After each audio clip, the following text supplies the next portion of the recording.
Le ministre de l'Agriculture, il y a 2 ans, a permis la réouverture du marché turc, qui est un énorme marché pour notre viande. Il se trouve que le cours de la viande en France, pas seulement dans Normandie, le cours de la viande en France est stable grâce au marché turc. Donc il faut bien savoir que, évidemment, les producteurs et les éleveurs ont été très inquiets, mais le type de loi auquel vous faites référence, ou qui n'existe plus d'ailleurs dans notre arsenal depuis hier, hein, ce type de texte ne concerne pas que les dirigeants.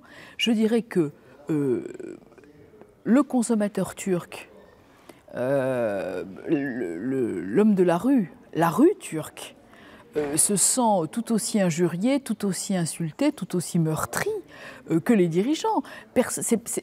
La chose ne vient pas, l'instruction ne vient pas du haut.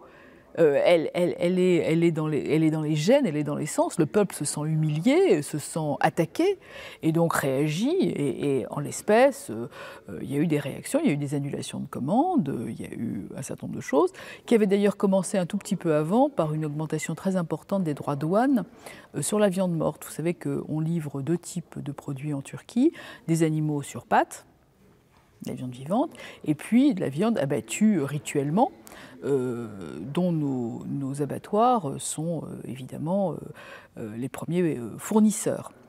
Et il y a eu une très très grosse augmentation des droits de douane en septembre, octobre. Et on a déjà beaucoup perdu de marché avec cette augmentation, parce que la Turquie abat elle-même et qu'ils avaient décidé de faire un peu de dumping, ce qui est finalement une procédure commerciale comme les autres, qui n'avait rien à voir avec le génocide cette fois-là.